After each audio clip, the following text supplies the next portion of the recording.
Good. And we're going to show some of these protocols. I started doing some of your split squat, or I don't know what you call it, with that you bend the front knee and you extend the back one and you try to get your hamstring to touch your calf with your knee over your toe. That's like your basic maneuver, right? That's my favorite exercise.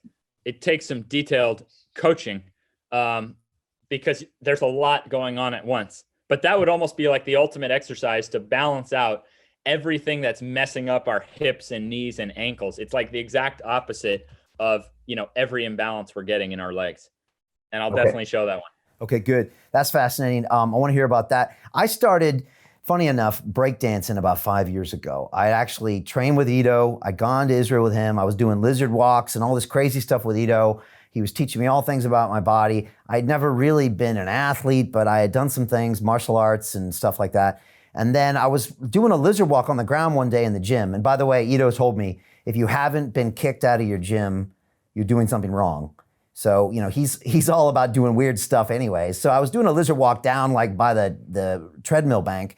And I was down there and I had a flashback to some kids that used to breakdance when I grew up in San Diego. And I started taking on this art and learning it. But I remember, Ben, this first year, my knees really hurt. My fingers hurt a lot because you're supporting a lot of weight on your fingers.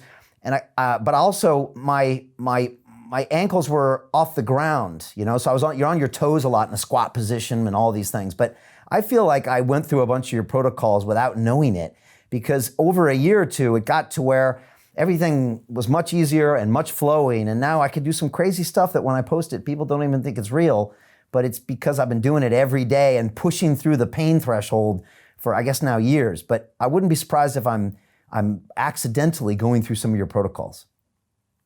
I'm sure that you did. And these human bodies are fragile relative to plenty of other things in the world, but they do adapt.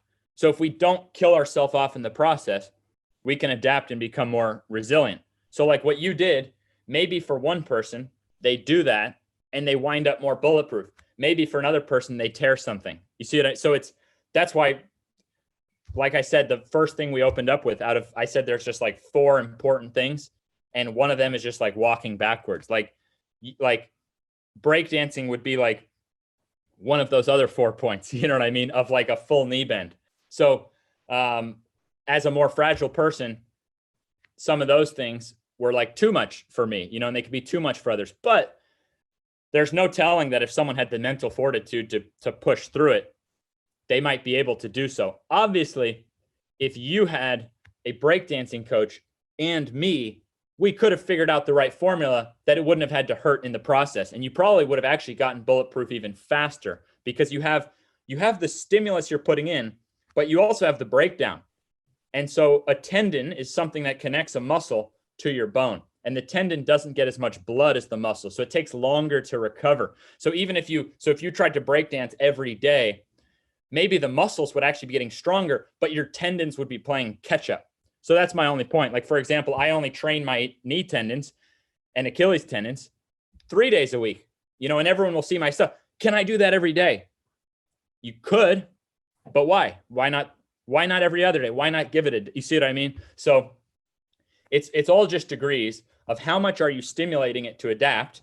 And if you don't go knees over toes, you're leaving it vulnerable for potential disaster later. So if you are going to do knees over toes training, how much are you stimulating it, saying, I would like more of this strength and this development of the tendons and the muscles, versus how much time do you have to recover?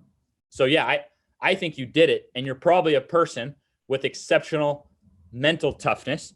And so you made it through. And then I'm sure if we did an MRI, I'm sure that your muscles and tendons were actually thicker and stronger than beforehand.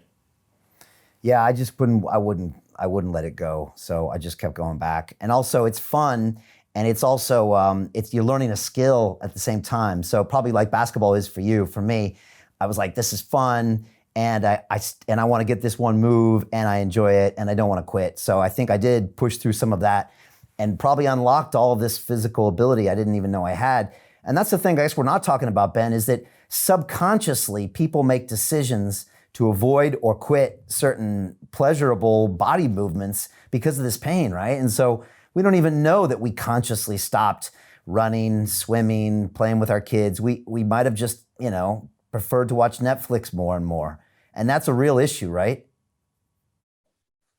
Absolutely. I mean, what's our purpose here in this planet? Is it to get through life completely unscathed? You know what I mean? Like, so I would take, like, for me, no offense, you probably have a lot of really smart business people watching, no offense, but I would take the ability to dunk over any car in the world and any multitude of the cars.